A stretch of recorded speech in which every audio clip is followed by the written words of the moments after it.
and welcome to Series 6 of Property Elevator, the show where we give budding property developers the chance to pitch their deals to our 6 seasoned property professionals.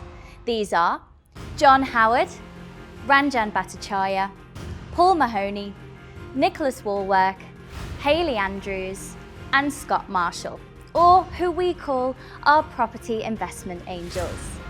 Now, we all know property is not a game for the faint-hearted. With hundreds of thousands, if not millions of pounds at stake, yes, the rewards can be great, but if it goes wrong, it can go very wrong very quickly. I am Scott Marshall, founder and managing director of Roma Finance, one of the UK's leading specialist finance non-bank lenders. In my career, I've done almost 20,000 transactions. And as Roma Finance, we've done 2,500 transactions for almost £500 million worth of property deals. I'm here because I love to lend. I wonder whether there's an opportunity to drop the side extension, that's there at the moment, and create either a pair of semis, or a row of 3 townhouses. Hi, I'm Paul Mahoney. I'm the founder and chairman of the UK's leading property investment advisory company, Nova Financial Group. I'm also an experienced property investor and developer. I think the difficulty with this one is the way it's been presented. If we do your options, it doesn't really work. Hi, I'm Nicholas Wallwork, investor, developer and co-founder of wealthlabs.co.uk, one of the UK's leading wealth creation and property training companies. Drop the extension, as in demolish it. The extension, because It's actually complete madness. It's like half the property, isn't it? My name's Ranjan Bhattacharya. I'm an investor and developer for the last 30 years. I specialise in converting defunct commercial buildings to residential use. I'm the founder of Succeed in Property, the UK's leading training course provider for commercial property investors and developers. What I would say is I'm not actually convinced that you'll be able to meet your running costs. Hi, I'm Hayley Andrews. I'm the co-founder of Your Freedom Empire, a business and property training organisation. I've been in the industry for 20 years. I'm a developer and property entrepreneur. You're great. You have awesome energy. I feel relaxed you just being here, which is great. Hello, I'm John Howard and I've been a property developer and investor for over 40 years. During that time, I bought and sold over 4,000 properties in 84 different locations across the UK. That makes me the most experienced and most successful angel of them all. Although I wasn't in the studio, you will be hearing from me after each pitch. Enjoy the show. Hello and welcome to episode 2 of Property Elevator. We had some great deals in the last episode and some deals that didn't quite make it. So let's see what we've got today. Hi Maya, welcome to Property Elevator. Hi, thank you for having me. Tell me firstly a little bit about yourself and your background. So I'm a middle-aged yoga teacher. Tell me then about the deal that you've brought for the Angels today. So it's in a beautiful location. It's in a sweet spot between Deptford and Greenwich, commercial property overlooking the River Thames. I would like to purchase the property. I'm liquidating my private assets to do that. I'm putting everything I have into it. So how much investment then are you looking for today? I'm hoping to recruit 250. What kind of profit are we looking at from the deal? So because it's not your ordinary flip and exit kind of a pitch, it's more about a partnership for the long run. And I don't know if they'll be up to it. And if they will, I'm hoping to offer percentage of the profits. Okay, well, good luck. Namaste. Namaste. So Maya is coming to see us now with a slightly unusual proposal. She's after £250,000 for investment in a commercial to yoga studio business. Now let's see how flexible we all can be on this one. Puns have already started. Hello. Hello. Hello. Hi. My name is Maya, and I am a yoga teacher. I would like to invite you all to place what you have in your hands on the table beside you. Place both feet on the floor and shuffle yourself to the edge of your seat. Relax your arms. Take a deep inhale as you roll shoulders back. Inhale through the nose. Exhale through the mouth. Inhale, create a flower bud. And exhale, open like a flower to the sun. Inhale, create a flower bud. Oh no. Can't take you anywhere. Scott's definitely not in. Taxi. So now that we're all calmed down and in touch with our inner chakras and all of that, let's hear your pitch that you have for us today. So my name is Maya. I'm a yoga teacher. I've been a yoga teacher for 20 years. Before that, I was a student for 20 years. And I think I'm in the place that I want to create my own space. I know what students need, want, desire, and I know how teachers want to work. So create that haven where teachers want to teach and students meet those teachers. It's just magical as I can see it. I found my perfect spot by the river. I also have a vision that yoga in front of the river is a concept. So this is going to be the first studio, and so we will go and find others and grow to give more service, because this is about the service. So I'm here to give you a very unusual pitch. It's not a flip, it's not an exit, it's a partnership. It's investing to make money with a purpose. The studio is 3880 foot square. It's big. It's leveled, it has 2 levels. The first floor will be where we give service in terms of changing rooms, showers and toilets. And the second floor, which is overlooking the river, will be the studio. And we're going to offer all sorts of yoga styles, from hot yoga to children's yoga, elderly yoga, and even yoga for singles, where the community can meet up and really take the love to a different level. What I love about this space is that it's in the sweet spot between Greenwich and Deptford. Greenwich is a very established, old school community, and Deptford is up and coming. It was voted just a few months ago as the coolest high street in the world. Okay? Is that voted by the Deptford people themselves? I think so. I'm sorry. I live in Deptford and it's not the coolest in the world. You mentioned here about some of your experience in property and in yoga teaching. So if you could just talk us a bit more about that. The property experience that I have is in residential. We bought flats, refurbished them and sold them on. We started with only the money we had for our wedding, as a wedding present. And eventually we ended up with a good-sized property in the suburban area of London. I still have a property in Tel Aviv and a property in London that I'm going to liquidize to support this project. I'm looking at the pack, and a lot of this is about the purchase of the property and the initial setup. You are looking for 250k for an equity stake in the business.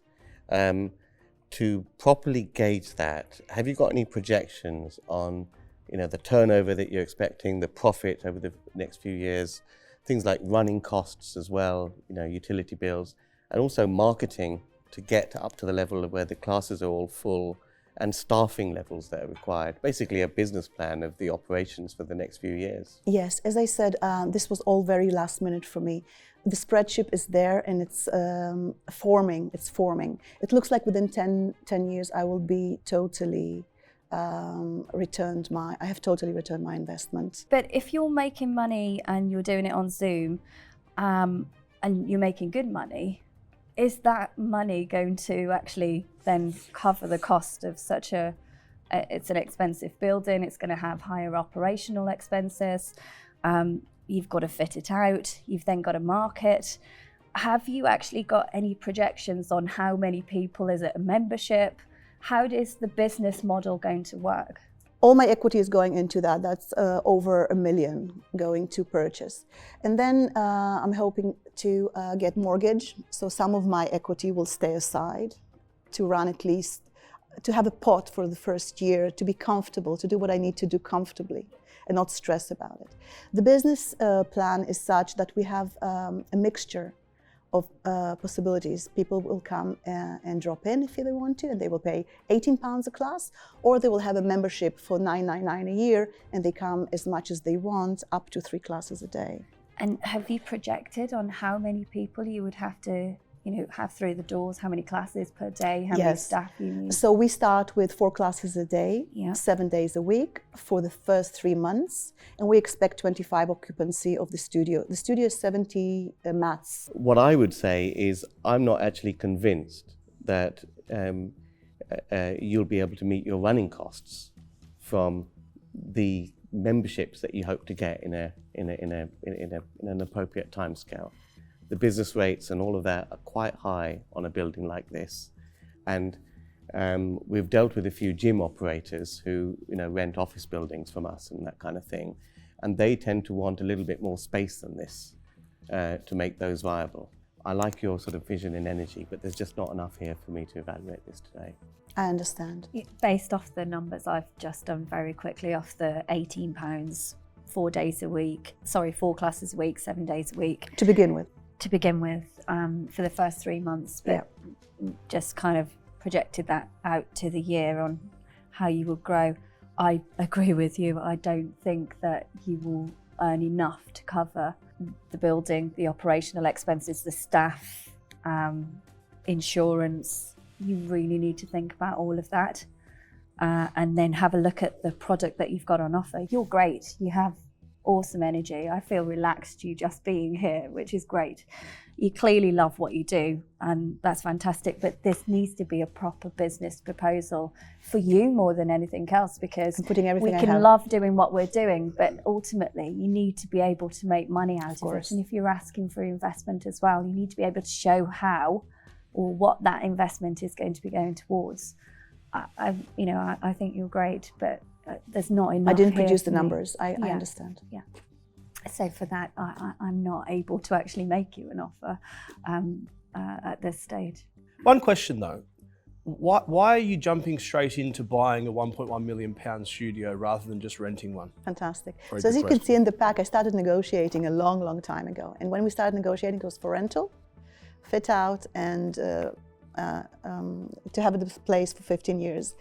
And then I realized I'm so tied up with what I can and can't do. And I'm going to invest so much money into creating the space, and then it's not going to be mine. And the rents are up there. And where I come from, we own stuff.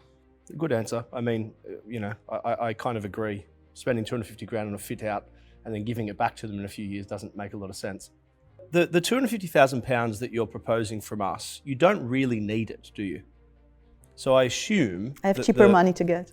Yeah, I assume that the main thing that you want from us is the help on the business side, because we're not yogis, but hopefully we're okay at business. Is that fair to say? Yes. I have 2 proposals for you. One is that I'll give you the £250,000, but I want 25% of the property and the business. It's a no.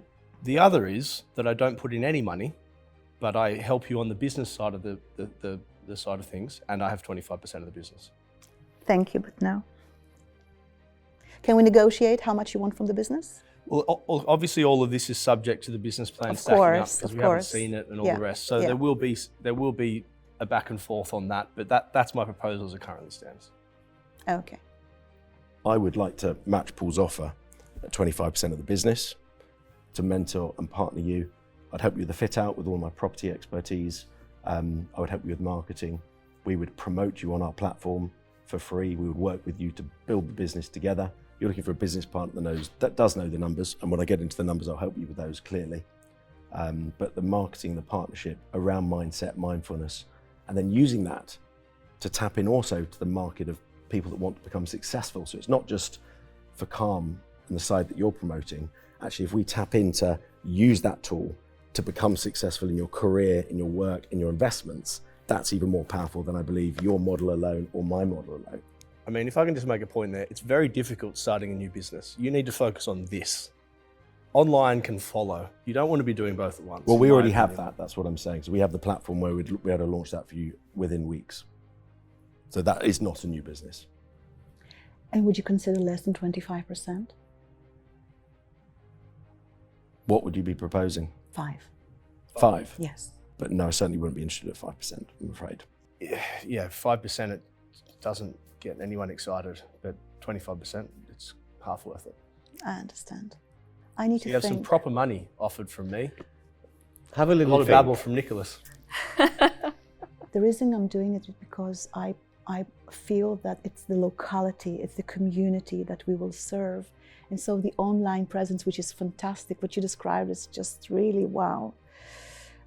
It's not something that is as important to... It is when the next COVID hits or the next lockdown hits. No, that's not going to happen. My model will save you losing your entire business. We have good karma over here, Nicholas. So we will have presence online, and people will be able to join on Zoom if they can't make it physically to the studio. But and keep in mind, we can always I know do how that to do at that some by point. now. Online courses are. I know how to do it as Paul well. doesn't have a clue how to run that. Oh, come on. But I do. Online courses right we through need to COVID. wrap this up. So But I do. you're going with Paul. You're If he is discussing willing equity, to yes? negotiate the, Well, as I say, there'll definitely be some back and forth on the numbers and the Yeah. structure of it all regardless. yeah. Okay, I so we also have a like deal? that you're local, you're familiar with what's going on. We can work together very interestingly on that. Great. Thank you. So the biggest surprise of that one for me is that Paul does hot yoga classes in Canary Wharf. Not for a while, but I have done them, yeah. Not for a while, the truth comes out. It was when you were 18, wasn't it? It was a few years ago. There you go. Cheeky bugger. Look, I think she went with me because I'm more flexible. She's a fantastic yoga specialist, but she doesn't come across as being a businesswoman. No, I appreciate So that would need a huge amount of your I'm a fantastic involvement. I honestly think she's made the wrong decision. So now it's over to John. Let's see whether he likes a bit of downward-facing dog. Maya, you are a lucky lady. You came into the show with no figures whatsoever. We had to listen to Nicholas babble on for ages about mindset and goodness knows what else. Paul saw straight through all that and made you what I think is a great offer. Now, you'd never get an offer from me because I'm a Pilates man. I've been doing Pilates for over 30 years, not yoga, but good luck. Hi David, welcome to Property Elevator. Thank you. And so tell me a little bit then about the deal that you've brought for our angels today. We are trying to launch in different phases the Elon Musk experience in terms of small houses. So we want to create a new experience in the UK where we have the equivalent of small houses, which we then build in the UK in large quantities, and then we place those on the market. Okay. Well, I'm going to send you into the room shortly to speak with our angels. Thank Wishing you the best of luck, and I'll chat to you when you get out. You're very kind, thank you. Thanks, David. Thank you very much, thank you. So now we have David Hughes, who's coming to see us for £500,000 to produce modular factory-built housing. All sounds very exciting. Slightly different to some of the pictures that we see. We like equity deals, Ranjan. We like different. We like variety on this show. Absolutely. So bring Variety to is us the spice anything, of really. life, isn't it? Exactly. So let's have him in.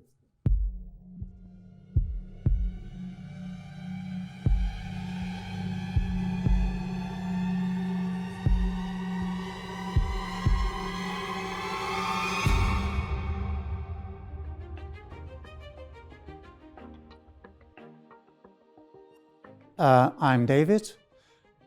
I have, for the past 3 years, have been researching affordable housing for the United Kingdom. And I think you'll find the proposition which I'm going to present to you much to your both delight and surprise, because we have conditions in the market globally which require an urgent alternative to housing. The proposal I am about to make to you should generate approximately between 1,000 to 2,000 inquiries for the purchase of our houses.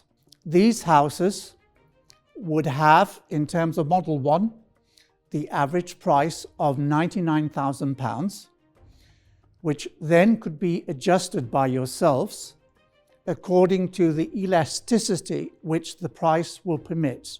Also, we would guarantee that we build a house within 4 weeks. The proposal I'm going to present to you is interesting because it's phased in different blocks as such. So I guarantee that the first 500,000 are immediately recovered within 60 days. The phase 1 of the project, you fund us with £500,000. From there, we buy a plot of land in Nottingham and we build 4 houses onto that plot of land, and that is repayment to your investment. So you become proprietor of the houses and the plot of land, And then from there, we start generating the promotional buzz across the United Kingdom, and even with the potential to export the house. I have a question about the build costs. How big are these units? About 64 square meters in total. So they have a living room, a bathroom, a bedroom, and a kitchen, of course.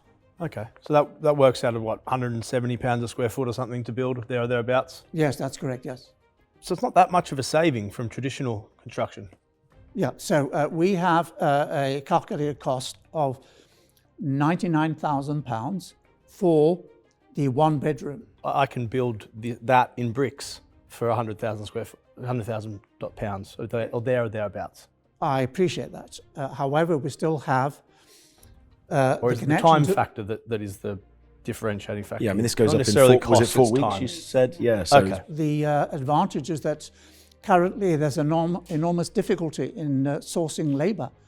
So you can have the most ambitious project in terms of bricks and mortar, but it might not be feasible because you don't have your bricklayers, you don't have your personnel and your staff. No, which, that's a very fair point. I mean, you've talked about one-bedroom houses. Are there any other types of houses? I mean, more bedrooms, basically. With your approval and involvement, we would move into a deluxe, a larger house, and we will start designing a deluxe besides the one bedroom, which we have currently. Have you thought about how people are going to buy with the properties being non-standard construction and from a lending point of view for your target audience? We believe that the demand will be huge. Before we had achieved those standards, I would not expect you to release any money before you had all those guarantees. That's why we are creating the showroom, which is a property in Nottingham with the 4 houses. Then we submit through all the regulatory loopholes until you are totally satisfied. And when you are, then we can move forward. Yes, but to get to that stage, we have to give 500 grand without necessarily knowing whether this is going to be a mortgageable product. Respectfully, no. I wouldn't expect you to do that. You can So release the funds on a phasing based. You determine your own terms and conditions to release, and we will abide by those. So in terms of these are what's on the picture looks very similar to a prefab construction which were largely built after the Second World War. I was thinking the same. Pardon? You were thinking or the same in thing? America, trailer parks. Trailer parks, or prefabs as they're known in the UK. And those, because of the way in which they were built, and because of the lack of proper construction methods, there's been all sorts of problems with those properties, and they haven't been mortgageable. But to be fair, I mean, the post-war construction. What I'm going to go on to say was, are there any examples of these properties that have already been built, either in the UK or Europe or elsewhere, where we know that actually the end product is going to be mortgageable? I think I agree with Scott. You know, this is the future, but there are so many unknowns with it, and the biggest issue, likely issue, is with the lending. Until this is approved by the Council of Mortgage Lenders, you're just not going to be able to sell them because buyers are not going to pay 150 grand cash for them. They're going to want to mortgage them like they do any other property, and that's a big hurdle. Probably because of what Scott referred to as well, because there's been so many issues with this type of quick construction. I'm also concerned that it's not cheaper, and it should be cheaper. So for me, I'm out. To add to that, I agree with Paul, but I also think planning is an issue, and getting the planners on board with this sort of thing. And probably a better route into the planners is to approach them with a social housing kind of joint venture kind of project to get them on board. But the planning and mortgageability of the end product are both issues. And I'm not sure what I can add to this, so it's not quite my bag. It's not for me. Thank you. Great pitch. Look, David, you've identified a problem that we are, all of us, virtually everybody in the UK is acutely aware of, that we need to be able to build better, build quicker, with the end product being more affordable to the wider population. We're absolutely in agreement. I think that as a starter for this, obviously you've got a relationship with Calvin Buxton. I would try, if you can, to have a concept house, okay, Yes. that you can then generate some interest in from the planners, from social housing, from factories that might be able to make it. It's all about having the prototype that people will buy into. This to me is too early stage for me to be involved in this, but I wish you all the very best for the future with it. Thank you very much. Very kind. Thank you. Thank you. Delighted. Thank you very much. Thank you. So it's a no from us then on that one. Yes, But you know, he's onto something, and it may well be that in 25, 30 years' time, perhaps even sooner, you know, this may well be actually the future solution for a current problem. I just don't think he's ticked enough of the boxes. You know, the concept is potentially good. He didn't really offer us much for our money. He didn't really understand how to offer us value from his proposition, I don't think. If he'd have done that better and, as you say, had some IP around it, so we were actually buying into the business, for example. That would be different. And having a bigger chunk of it with the potential that, you know, maybe we do sell 4 of them a day and then that's great, we make loads of money, but he didn't pitch it in that way. I mean, His numbers didn't stack up either, because if it's costing him 99,000 to actually get that product, he said that that's not labour included to actually put them up on site. £50,000 for the site with planning is quite cheap, isn't it? And actually, he's not offering equity investment. Actually, what he's looking for is debt, because once he's repaid the 450k. Plus, there's no security there for us. But even if it was equity in what? I mean, as Nicholas said, there are loads of these office pod providers. We're all capable of getting this sort of 1-bedroom house or 2-bedroom house done. The issues are the building regulations, the NHBC guarantee, the mortgageability and the planning. Those are tough nuts to crack in the UK, which is why there's a shortage. But you know what, guys, to summarise, the world needs people like David to go and spend their hours on this, help find the solutions, encourage change. You know, it's a tricky thing that he's trying to do, and fair play to him for having a go. But Scott, you mentioned the prefab housing after the Second World War. John probably remembers those, so what does he have to think about those? John probably built one of them. Now, I always think that Paul Mahoney is the brightest angel of them all. He has a star in the sky, young, good looking. Even he couldn't understand this deal. So there's no point the rest of them even trying, I don't think. You know, flat pack properties is what I'd call it.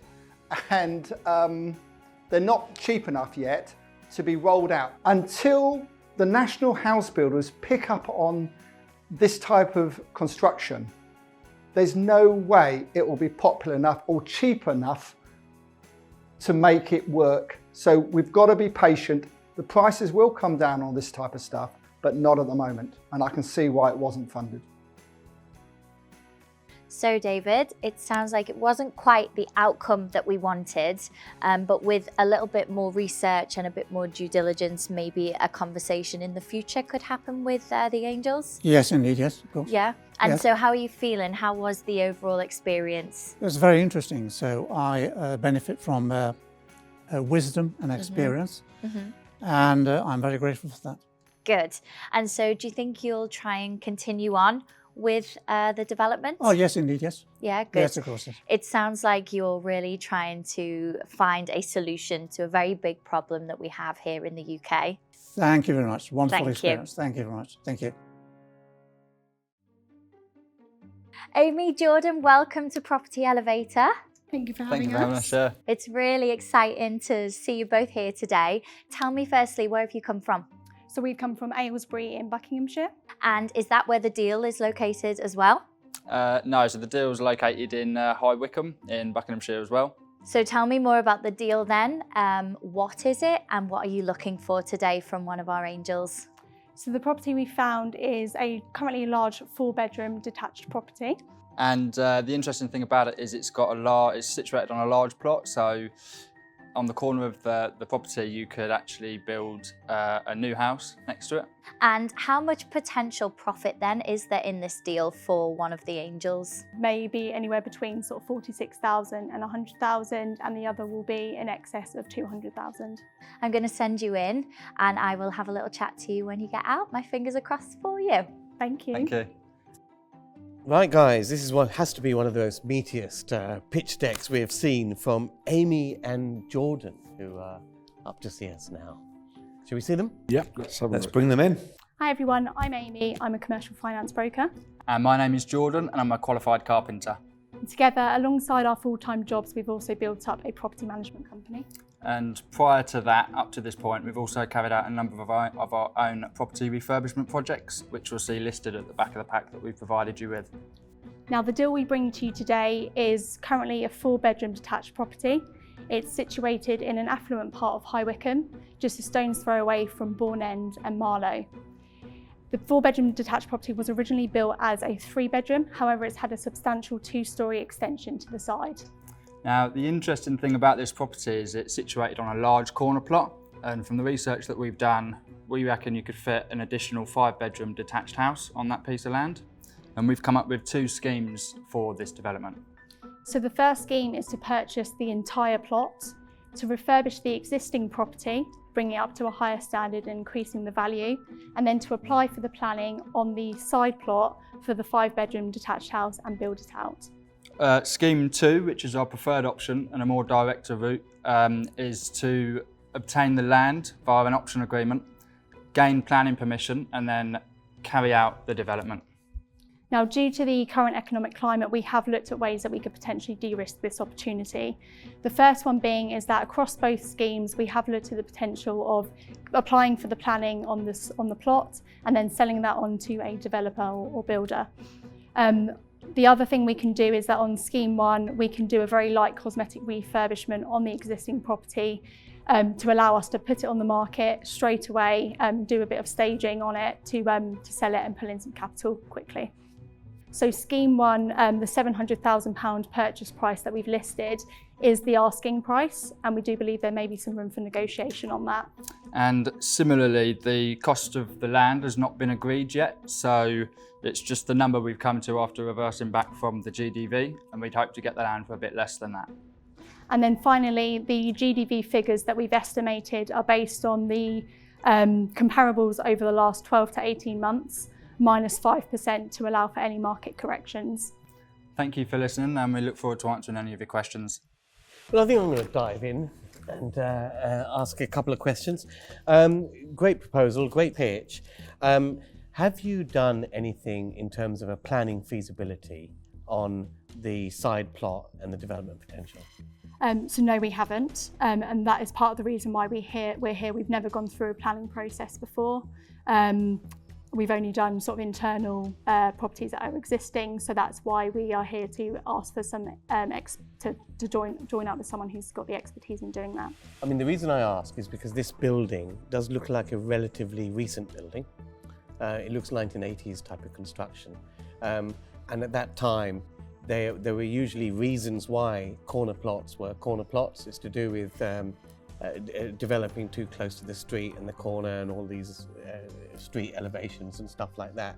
So that's why a planning feasibility is quite essential. Have you given any thought to the existing building? If you just refurb and sell on, whoever buys that building is going to be next to an uncertain building site for God knows how long, and the marketability of that under those circumstances.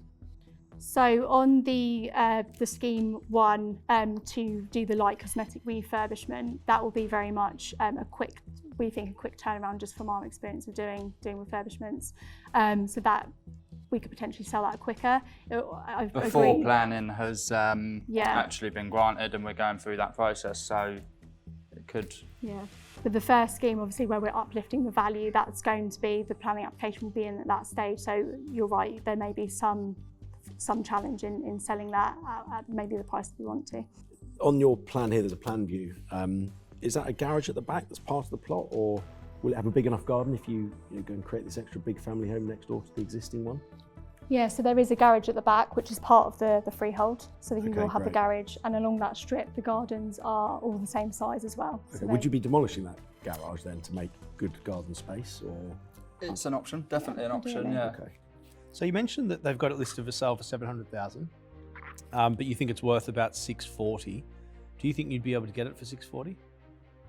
So I don't think in the current, so speaking to the agent, I don't think in the current, the vendor's not in the currently position to accept the 640 figure, and that's why he's put it up and kept it up at 700. So this property has been on the market since August last year. Okay. It was then reduced to 700 in October, and it stayed like that thereon. However, with the option agreement, and why we thought that might be a good option for the vendor, is because it would allow him to get more money out of his total property by giving him a price for the land, and then he can sell his property on for the 640 figure. When I look at the percentage profits, they look a bit not as attractive as I think they potentially could be. And the reason I say that is you're looking at a house that's probably worth about 650-ish, spending 125-ish on it, but then you've got the GDV at 750. I would have thought that this looks like a bit of a rundown house. If you're spending 130 grand on it, it should be worth more than 750 when it's done, right? No? That's a lot to spend on it, is what you're saying. Yeah, isn't it? it's, saying, yeah. It is a lot to spend on it, yeah. I think we've over-egged some of the numbers purposely, but that's because we're not familiar with this type of project as a total, so we've sort of made it look as attractive as possible, but also understand we don't know everything. How many square foot is the house? 1,657 square foot. And you've got that at £75 a square foot, and I assume that's because you're a carpenter. Yeah. Yeah. Yeah. But then you've got the new build at £250 a square foot, which is very conservative. You should be able to do it for better than that, especially because you're a carpenter. Mm-hmm. Yeah. Because we've never done a new build before, we wanted to make sure that we had enough in it in terms of contingency and looking at the potential risks. So, would you build this yourself, or would you need a main contractor to build it for you? Once we're out of the ground with help from you guys and we're in the dry, I could carry out the project and you could sort of start to slowly step away from it if it was what you wanted to do. But yeah, I have all confidence in myself. Once we're through the first bit, we'll be all right. So once you're watertight, basically, you can do the fit out. Yeah. Yeah. What's the timescale on this project lead time? So we've got for the 5-bedroom detached house, about 9 months build. Have you actually looked at the other properties either end of the street, the corner plots? Have they built out, or is there any precedents already set in the streets? Or so they're not quite as big a plots as these. There's a lot of houses that have extended sort of all the way out. The one that's on the next corner across the road just has an extension, but it doesn't have as big a side plot as this one.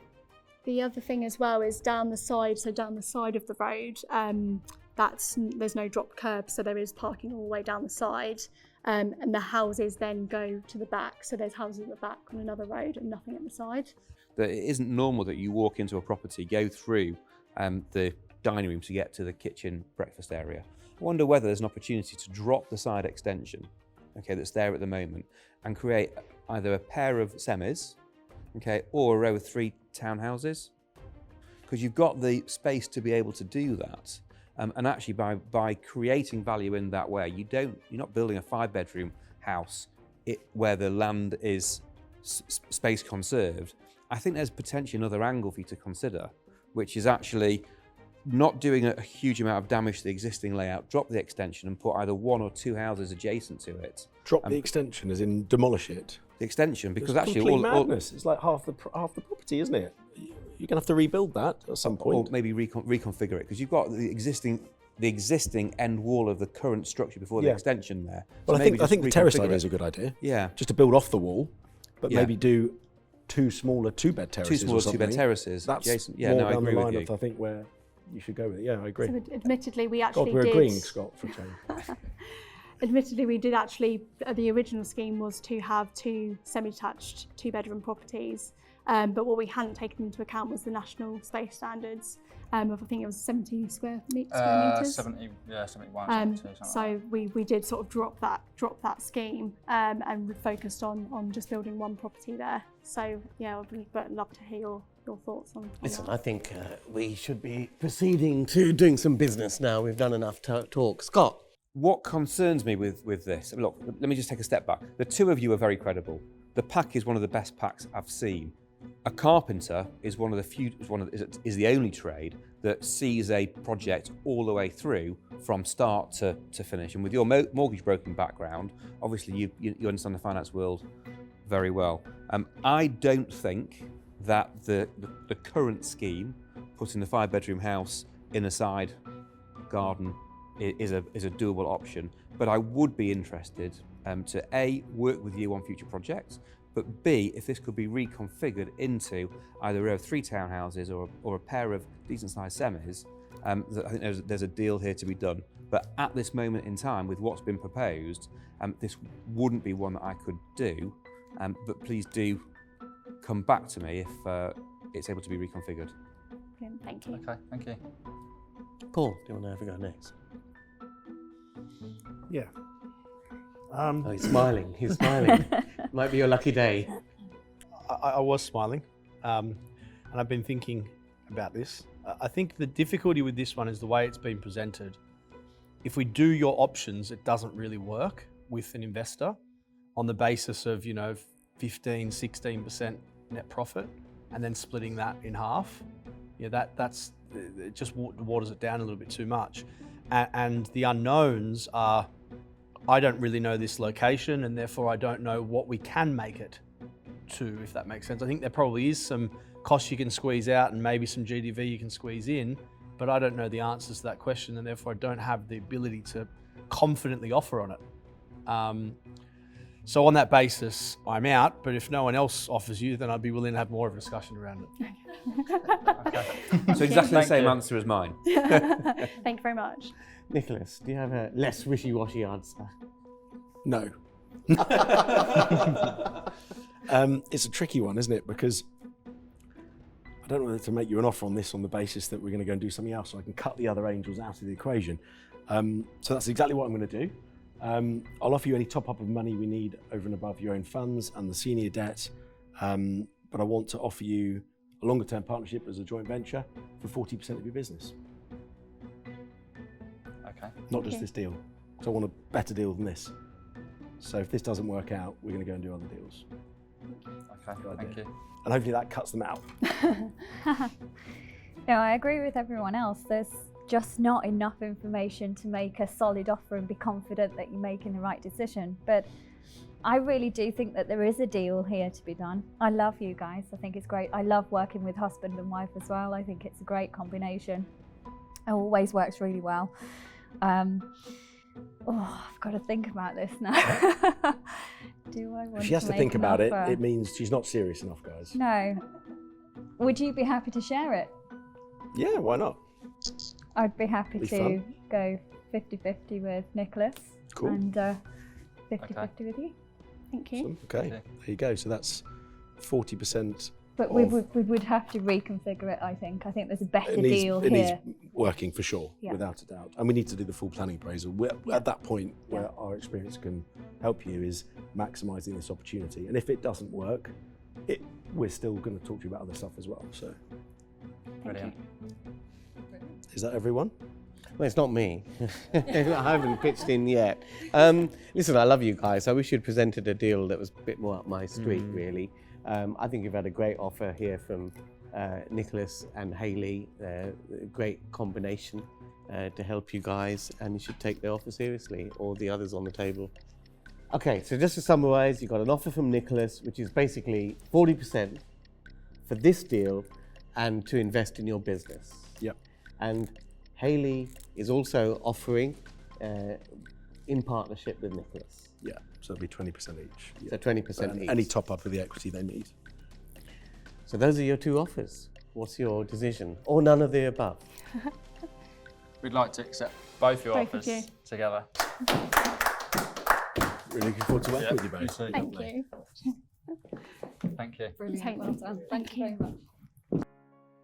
Well, I'm absolutely delighted for you both. Congratulations. Thank you. So tell me a little bit about being inside the room. Were you nervous? Extremely. Yeah. But we did it, and we did it to the best we could, and it worked. Paid off. So it was, it's brilliant. Amazing. And so how does it feel then to have the investment and the back-in from not one, but two of our angels? Amazing. Yeah. Just, means a lot. It's brilliant, absolutely brilliant. So what's the next steps then now for you both? So I think we're going to have a discussion about maybe reconfiguring the existing, what we've proposed. So we'll probably be working on that, hopefully with Hayley and Nicholas. So yeah, and then go back, negotiate price, and hopefully start the project. Yeah, and find more. Yeah, find more. Yeah, lots more. Yeah. Great. Well, congratulations again. Thank you very much for joining us on Property Elevator, and all the best on this deal, and hopefully for the many more to come. Thank you very much. Cheers. I think that's a wrap, isn't it? You know what's great about those two? What's great about those two is that they put an offer in only a few days ago, and the quality of that pack and the quality of the submission, forget actually what they're looking to do, but actually the amount of work that they've done in a short space of time to prepare it in that way, I think says a lot about their professionalism and their ambitions to succeed. I like them because they can drive the build cost down and he can get stuck into the refits. You know, at the moment we've got this hyperinflation and it's, you know, hard to make smaller deals work.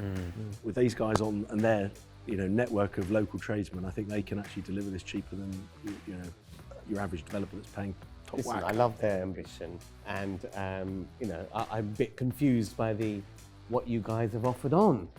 Because they haven't seen the property yet. You know, this is a really fresh opportunity that they're evaluating, and there's no planning feasibility that's been done. No. We haven't got a Scooby-Doo, what you can, or if you can build anything on the side. Why are you being so negative? You're just jealous. They've identified an issue. They've identified a problem. The vendor needs to sell at a certain price. There's definitely a win-win situation there. Just can't quite put my finger on it yet. We'll figure it out but we will figure over it lunch. out, especially together. Well, I don't know about you guys, but I prefer to put my finger on it before I get an offer on something. So let's see whether John would put his finger on this deal. Let's find out. Well, I don't know about you, but I'm a bit confused. I think Nicholas and Hayley are on the wrong show, aren't they? This is a property show, and they came in for a deal to get funding for this particular project, and they've got a lot more, to be fair to them. So well done, Hayley and Nicholas, for turning the whole thing round, and I'm sure they'll be successful with it. What an episode that was. We had deals, we had drama, everything was going on today. But that's all we've got time for. We'll see you next time.